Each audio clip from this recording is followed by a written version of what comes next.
Bonjour les gens. Pour ceux qui ne me connaissent pas, soit l'ensemble d'Internet, je me présente. Je m'appelle Raton Voyer. Je suis mangaka slash québécois slash canadien-français slash habitant d'Amérique du Nord, francophone du Canada, qui vit au Québec. Moi, j'étais un Canadien québécois. Un Français, Canadien français. Ah bon? Un Américain du Nord français. Un francophone québécois canadien. Ah, c'est certain. Où je m'en allais avec mes poutines souriantes, là. Oui, voilà. Donc, j'ai la chance d'être édité d'édition Isekai Koch en octobre 2025 avec mon manga Les Chroniques de Carmon. Je suis entouré pas mal. Et hier, j'étais en vocal avec mon éditeur François qui me disait à quel point mon parcours était un bordel. À quel point j'avais fait quasiment tout ce qui était erreur possible, puis que ça avait aucun sens. Depuis 2020-2021, j'ai fait tout ce qu'il faut pas faire. Puis il me disait, ce serait intéressant que tu fasses une sorte de vidéo. Tu parles de ton parcours, de tes erreurs, pour que les gens ne fassent jamais ça. Je me suis dit, bon, ben, ok, on va mettre mon casque de travail, on va attacher ma tuque avec de la broche, puis on va se lancer avec une petite vidéo où j'explique fait les erreurs à ne pas faire, mon parcours. Donc, la vidéo, mon premier contrat d'édition est bordel, commence. Assisez-vous, prenez-vous une bière ou du jus de fruits si vous n'avez pas 18 ans et on commence. Première erreur, apprendre à courir avant de marcher. Si vous voulez pas vous planter, je vous le conseille pas. Hein, ça peut faire mal aux genoux. Donc, mise en contexte, en 2020, plein COVID, là, je me décide de transformer une histoire que j'avais écrite en Google Doc. Dans ma tête, je faisais une trilogie, une série jeunesse. J'ai la brillante idée de me dire, je vais faire un manga. Est-ce que je sais dessiner? Non. Est-ce que je sais faire un manga? Non. Est-ce que je suis jeune? Non. Donc, j'ai aucune excuse de faire un choix insensé comme ça. Moi, je me dis juste, l'histoire que je viens d'écrire, je veux qu'elle soit faite en manga. Donc, je commence par aller sur Internet. J'écris comment on fait un manga, littéralement sur Google. Je réalise que c'est pas trop simple. Je vois qu'il y a d'autres personnes comme moi qui font des mangas amateurs sur le site Internet Manga Draft, site Internet de manga francophone, que je conseille à tous les débuts. Puis je rencontre des gens, donc je vais dans leur boîte mail, puis j'écris bonjour, je m'appelle Raton, j'aimerais faire un manga. Puis ils me disent bonjour, j'ai pas envie. c'est... c'est pas mal ça qui s'est passé pendant l'ensemble des premiers mois. Donc je commence tranquillement à écrire, transformer mon scénario, je comprends un peu, je vois que je suis arraché, je veux dire, j'ai aucune notion de storyboard, vraiment aucune notion. Moi, j'ai pas été en école en littérature pour apprendre à parler le français, écrire des histoires. Non, moi, j'ai été nulle part. Je travaillais dans un restaurant, puis j'ai été dans l'armée. En termes d'expérience littéraire, c'est pas ça. Finalement, du ciel tombe une dessinatrice qui s'appelle Aya Luna. Aya Luna, belge, qui faisait en même temps sur Manga Draft Génération Y. Cette dame-là, parce qu'elle était plus âgée que moi, pas énorme, elle avait pas genre 60 ans. Là, je dis, dame, elle va me frapper si elle me voit. Elle est en Belgique, elle devrait pas être capable. Mais elle m'écrit, elle dit bonjour, j'ai vu ta demande. Elle avait fait un genre de document Word avec le titre, vraiment explicatif vite fait du scénario, les personnages, comment je les imaginais pas dessiner, tu sais, vite fait les traits. Je savais déjà que Taka, je voulais qu'elle ait des tresses, pas des tresses, des mèches. Je voulais qu'elle ait ça comme trait de reconnaissance, qu'on la reconnaisse vite fait. Je voyais un peu Gauthier déjà. J'avais déjà une vague impression de ce que je voulais. Et j'avais fait un document. Puis elle m'aurait écrit, justement, j'aimerais ça trouver une histoire fantastique, aventure médiévale. J'avais pas d'idée. T'en as une, travaillons ensemble. Moi, je suis au comble du bonheur, j'ai pas idée. Et ben, je réalise vite. Je le savais déjà que j'étais une bille. Mais quand tu travailles avec quelqu'un qui n'est pas une bille, puis que toi, t'es une bille, t'as juste la con. Si, je vais vous montrer quelques exemples de storyboard. On finit par appeler ça des storyboards. On va appeler ça des gribouilles que j'ai envoyé à Aya. Et Aya, elle a fait un travail, là, mais énorme. Donc, dans les 3 premiers chapitres, j'ai envoyé de la merde. Je disais un peu ce que je voulais, puis elle m'a tellement aidé. Vous n'avez pas idée à quel point. Elle était très gentille. Elle m'a jamais jugé. Moi, en vrai, je travaillerais avec. Je serais dans l'inverse. Moi, vous pouvez demander à Ocas, je suis pas dans le jugement, mais je suis dans la taquinerie facile. Mais elle ne m'a jamais taquiné, elle ne m'a jamais parlé en mal. Même des idées qui étaient vraiment horribles, genre les 4 pages du démon d'ouverture. Mais non, il y avait vraiment elle me disait non, on le fait 100% comme tu le vois. Je vais peut-être améliorer certaines choses. Une chance, merci. Mais elle a vraiment fait selon ma vision. Donc, le chapitre 1 d'Économie carnois, il y a vraiment une vision très amateur du chapitre. Mais on comprend, ce qui est quand même une force du chapitre 1, c'est que si on enlève tout le texte, on comprend ce qui se passe. C'est très graphique. Elle a très bien dessiné les émotions, elle a très bien dessiné la continuité. Et c'est linéaire. Il n'y a pas de temps de retournement de situation. C'est très linéaire. On comprend parfaitement avec les images qu'est-ce qui se passe. Je vous le conseille d'ailleurs. Lisez-le sans texte. donc, première erreur, c'est vraiment j'ai rien appris. Fait que, moi, ça m'a vexé, en fait, en termes d'ego. C'est que moi, je me suis mis là, puis j'ai commencé à travailler le scénario. Je me suis dit, OK, on va apprendre, c'est quoi? J'ai acheté des ouvrages, j'ai étudié ces ouvrages-là. Je ne peux pas juste lire l'anatomie du scénario une fois, puis dire, parfait, je suis un scénariste. Non, faut que tu l'étudies, faut que tu fasses des tests, faut que tu écrives des histoires, faut que tu réécrives des histoires, faut que tu analyses, faut que tu te remettes en question. Faut que tu manges des informations sur le storyboard, la mise en page. Qu'est-ce qui fait qu'une page est belle? Tout ça, je le savais pas en 2021 ou 2020. Et aujourd'hui, en 2025, je me sens confiant dans ma capacité.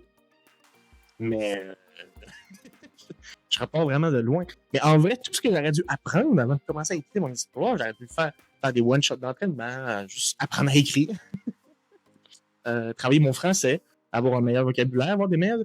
En vrai, j'ai réécrit Rémi Carnois pour le livre que vous allez avoir si vous l'achetez en octobre. J'ai travaillé sur des abus de langage que certains personnages vont dire pour qu'on soit très reconnaissable, caractériser le personnage. Gauthier fait que des références. Il fait que des références au purin, finalement. C'est un fermier. Donc, il va dire des mots comme crotte, merde, fumier. Mais il y a un champ lexical, finalement. Et ça travaille, ça crée une personnalisation. Si on voit la bulle, à force de le lire, si on voit la bulle, on voit un personnage qui dit « Eh merde !» ou crotte, ou... on dit « Ah, ça doit être Gauthier. » Mais ça, c'est super fort, mais c'est une astuce tout con. Mais si tu réfléchis pas ou si tu l'apprends pas, tu le fais pas au final. Si ton histoire est moins bonne. Donc, travaille là-dessus. Donc, première erreur, apprendre à courir avant de marcher. Et malheureusement, de ceux que j'ai vus en amateur, tout le monde fait ça. Tout le monde essaie de faire son histoire manga fleuve avec 60 chapitres. En vrai, faites pas ça, guys. C'est la pire chose. De toute façon, si vous êtes édité, vous allez faire 3 tomes en grosse majorité des cas.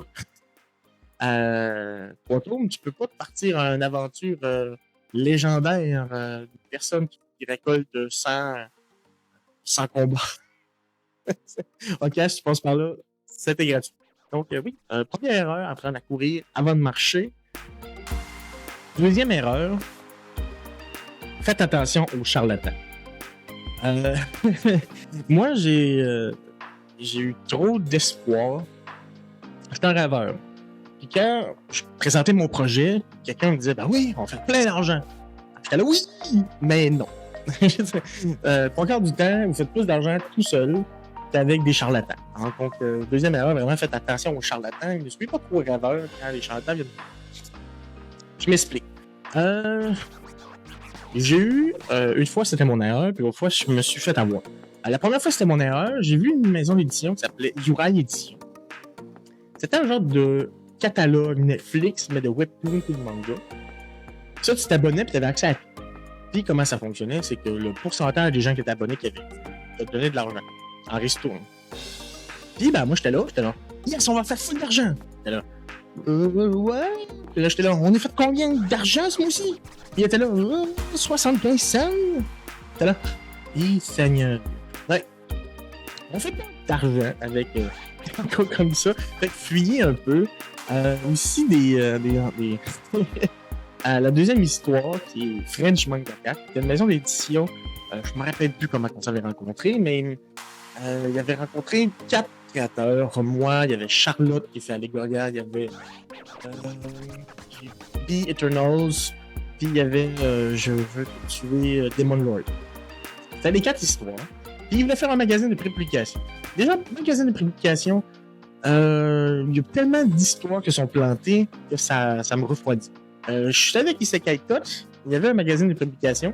Ils l'ont arrêté d'ailleurs. Ils ont compris que sur le papier, c'est un bon plan. Tu regroupes 6-10 artistes, puis tu dis, ben, la campagne va se faire tout seul. 6 artistes vont faire la campagne. C'est pas mal que ça marche. Les artistes se sentent pas responsabilisés, ou ils vont avoir une histoire qu'ils n'aiment pas, puis ils vont se dire, bon, j'ai pas envie de faire de la pub pour une histoire que j'aime pas. Ou ils vont avoir un côté un peu égoïste, puis finalement, tous les projets se retrouvent que personne ne fait la compte. Une bonne exemple, c'est les chroniques horrifiques des éditions Tribord sur Ulule présentement. Ben, aucun artiste fait vraiment de pub pour ça. À un point où ils se sentent personnellement comme s'ils feraient leur Ulule personnel. Ulule personnel, les gens ils spamment les réseaux à tous les jours. Là, s'il y a un post au mois, c'est bon. Donc la maison d'édition se retrouve tout seul à faire la pub, puis s'ils n'ont pas l'infrastructure pour faire ça, ben, c'est mort. Puis ben, la majorité du temps, ben, ça meurt. Donc, Fukatsu Magazine, c'est mort. Ultra Shot, cette initiative-là, c'est mort. Isekai Touch, en termes de magazine, c'est mort. Weekly Manfra, même problème, hein. Ça va mourir. Puis souvent, malheureusement, ces gens-là, c'est souvent leur premier projet. C'est pas backé par une grosse multinationale. Puis ils apprennent de leur erreur, mais des fois trop tard. Isekai, ils ont appris. Ils se sont dit, OK, ben, on va plutôt faire des tomes pour un auteur, comme le tome 1 des Chroniques des Carnois, qui sort en octobre. Donc, ouais, j'ai fait attention. Faites attention aux charlatans, deuxième erreur.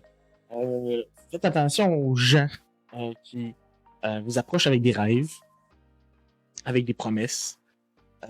Puis faites attention aux gens qui vont vous offrir un contrat d'édition, mais avec pas d'argent à la clé, ou avec de l'argent si vous réussissez tel ou tel Ulule. C'est louche. C'est louche. Ça fait maison d'édition amateur. Je ne vais pas nommer de nom, mais si vous faites un Ulule, puis vous signez, puis il vous donne l'avance sur droit selon Ulule, comment ça a fonctionné, ou je sais que c'est une mode présentement, les campagnes de socio-financement pour les sorties de manga, mais il y a un côté malsain là-dessus. Ça fait l'éditeur, c'est son rôle. Sinon, ça devient un manga d'auteur, une maison d'édition d'auteur. À compte d'auteur, ouais, c'est ça, à compte d'auteur. Ça sert à rien. Restez vous-même ou engagez quelqu'un de vos amis qui va faire la distribution au lieu d'engager un éditeur qui va le faire pour vous, qui va vous prendre un plus gros pourcentage. Donc, non. Faites attention à ça. Première chose. Avec Isekai Touch, c'est pas une campagne de socio-financement qu'on fait. C'est de la prévente, tout simplement, pour toucher le marché international. C'est-à-dire, si vous êtes à l'île de la Réunion, notre distributeur, il ne croit pas, là. C'est que si vous voulez Chronique de Carnois, vous devrez l'acheter en ligne. Donc, campagne de prévente permet justement de rassembler tout ça ensemble pour pouvoir faire X événements. L'événement actuel, c'est une musique qu'on fait avec un vidéoclip. Donc, on prend un pourcentage des revenus des ventes pour faire un projet pour donner une hype à la prévente. C'est pas une campagne de socio-financement. C'est une vraie maison d'édition. J'ai envie de le dire. Si c'est une mode présentement, il va y avoir une bulle qui va éclater. Je le vois d'ailleurs, il y a beaucoup de campagnes qui font du surplace. Parce qu'on est tanné. On est tanné. je suis tanné de voir ça. Ouais. Si vous avez un projet, allez voir. C'est pas à tous les consommateurs de relever votre projet. C'est à vous d'aller chercher l'argent pour que votre projet marche. Comme ça que normalement, l'entreprise devrait fonctionner. Puis, en tant qu'artiste, c'est pas à vous de mettre à bout de bras votre communauté pour faire survivre une entreprise ou d'aider. Vous n'êtes pas des pancartes, des hommes sandwich. Vous devez être payé pour votre travail. Donc, fuyez tout ce qui est pas un bon montant d'argent pour votre travail.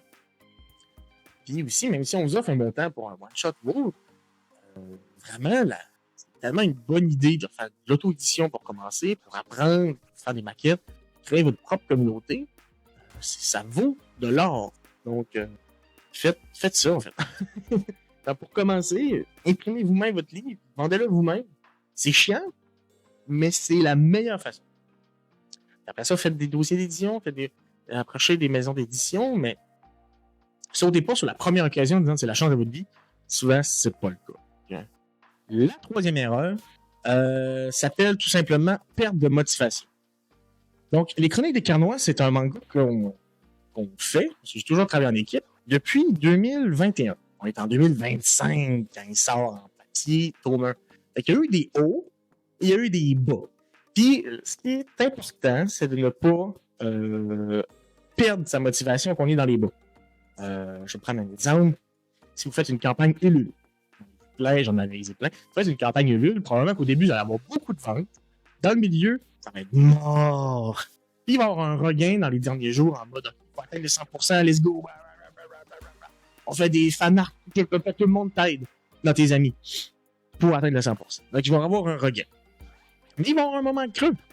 La pire chose dans les moments de creux, dans un projet artistique, n'importe quoi en vie, c'est de perdre votre motivation. Parce que c'est pas un état pas motivé quand vous allez sortir de là. Quoi. Donc, faites attention. C'est tellement mortel. Moi, j'ai eu une paire de... Je vais faire une petite anecdote. C'est tout ça le but de la vidéo. Pas de dire d'enfoncer des portes ouvertes. Genre, si vous n'êtes pas motivé, faites attention.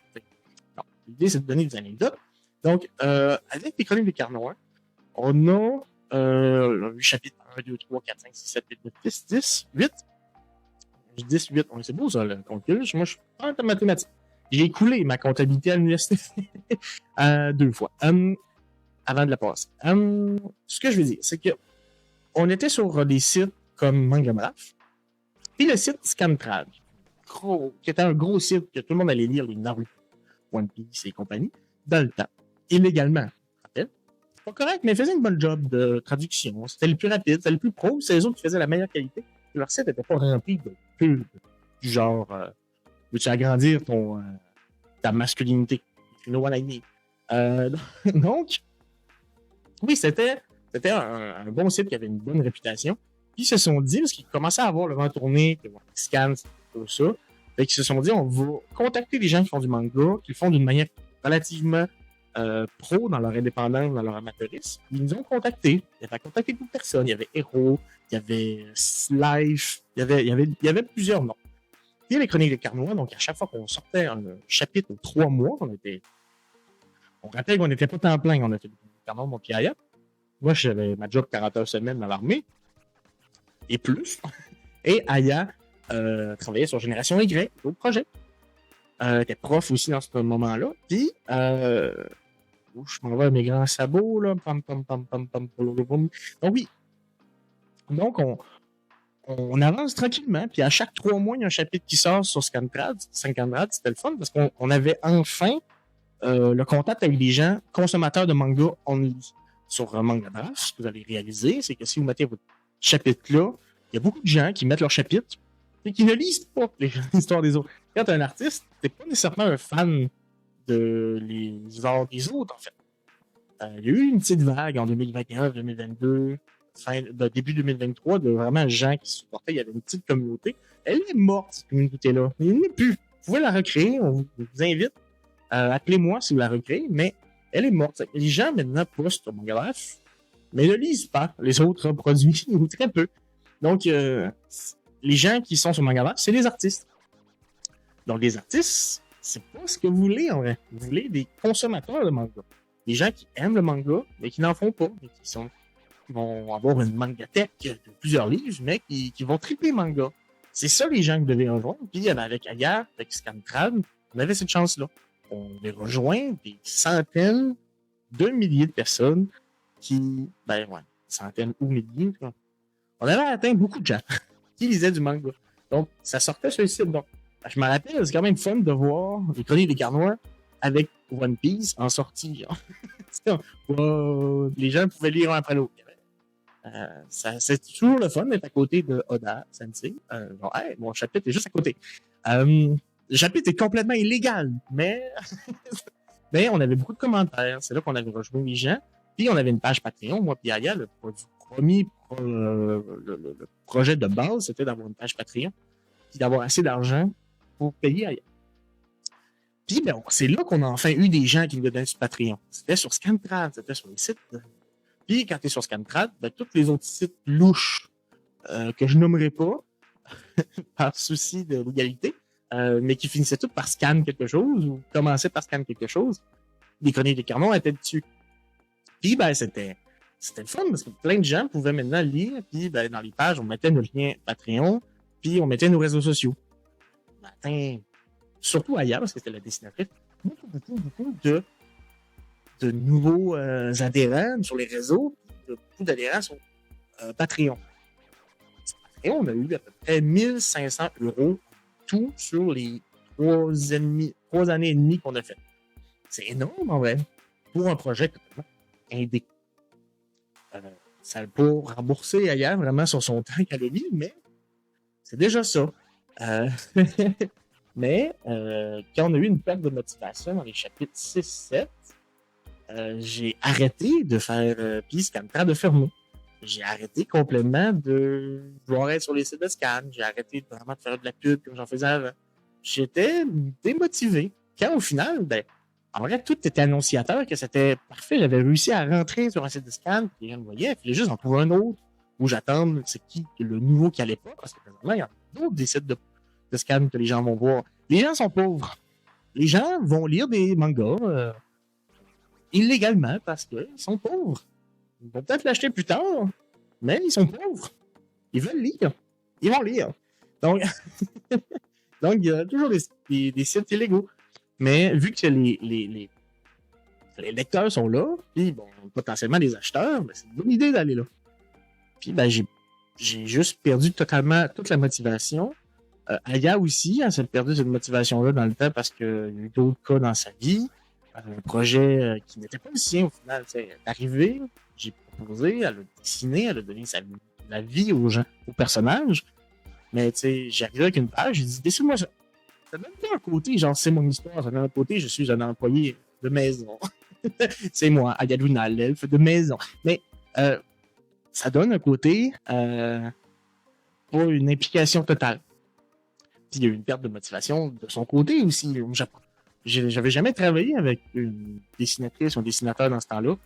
J'ai eu d'autres occasions, puis j'ai réalisé que, en fait, pour que les dessinateurs veulent dessiner, il faut que ça soit autant son histoire que la tienne, en fait. Même si tu es scénariste. Donc, il faut que tu donnes des ouvertures, il faut que tu entendes ses idées, il faut que tu apportes sa vision dans l'histoire. Si je travaille maintenant avec Oka pour le tome 2 et 3, Oka a une autre vision. D'ailleurs, c'est un de mes très bons amis, mais on travaille parce que il va apporter des modifications à l'histoire que j'avais prévu d'écrire pour fit avec ce que Oka a envie de dessiner.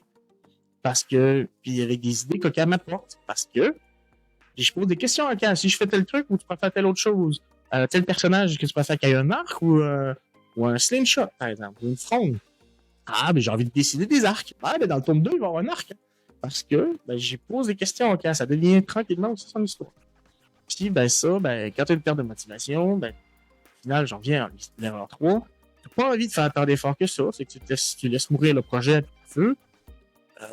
Et voilà. En fait, Camille Carnois, on ne travaille plus ensemble, moi et Aya, parce qu'on a perdu les deux une certaine motivation au fil du temps. Je l'ai regagné grâce à Isekai Touch, en vrai, mais il ne faut pas se laisser mourir à la perte de motivation. Si l'histoire ne vous va plus, faites une autre histoire. En attendant, si vous avez des problèmes, cherchez la source du problème, de votre problème de motivation, et réglez-le. Il aurait fallu qu'on perce l'abcès avec Aya dans le temps, ça aurait probablement regagné la motivation. Mais faut pas se laisser mourir. Il va toujours avoir des bas, mais c'est là qu'il faut avoir la motivation, en fait. C'est là. Si vous perdez votre motivation dans le down de votre projet, c'est mort. Votre projet, il va durer longtemps. Prenez des cartes noires, le premier tour, mais durer 5 ans. Donc, voilà. Donc, c'est pas mal ça, le constat de mon contrat d'édition. Le premier contrat d'édition que j'ai fait, c'est un bordel. Puis, ben, les 5 dernières années ont été mais tellement fondateurs sur vraiment ma future carrière de scénariste et d'écrivain. Je suis un autre homme depuis ce temps-là. Je suis une autre personne, même. Et ben, parce que je me déconstruis, je me reconstruis constamment. Et voilà. Donc, vite, pas vite, une petite conclusion. Rester le plus ouvert d'esprit possible, le plus de travail possible, le plus motivé possible. Et allons-y. Allons-y à là, les braves. Mais non, voilà. Donc, je vais peut-être faire un peu cringe à propos que je vais probablement garder au montage parce que je l'aime bien. Je vous dis juste, bonne fin de journée. J'essaie de faire des vidéos. Ils sont pas aussi longs. Que non. Je vais pas faire des vidéos aussi longues, mais oui, voilà. Donc, je vais probablement faire des vidéos pour le contenu. Le manga est en pré-vente du 1er septembre au 23 octobre. On essaie de vendre le plus possible. Petit spoiler, parce que je pense pas que la page quand elle va être sortie, quand la vidéo va sortir, tout un pourcentage des revenus de toute la prévente va servir à créer une musique originale chantée comme si c'était Taka qui chantait genre Let's go, mon rêve. Je vais devenir la meilleure épice de tous les temps avec un style opening des années francophone des années 90-2000, style Pokémon, Beyblade, Megabot, Megaman, Spider Rider. Nommez-les tous. Mais vraiment, c'est quand ils faisaient des openings en français, je voulais apporter cette vibe-là. Puis, même si on réussit à dépasser, on va pouvoir faire un vidéoclip avec cette chanson-là, c'est malade. Puis, si on réussit à même dépasser un autre palier de prévente, on va même pouvoir mettre de l'animation dans le vidéoclip. Wow! Puis, ben, avec ce vidéoclip-là, c'est pour vous, en fait. C'est pas une campagne de sous-financement pour faire X chose. Ça va juste être une musique, probablement en libre de droit, qui va être pour les gens.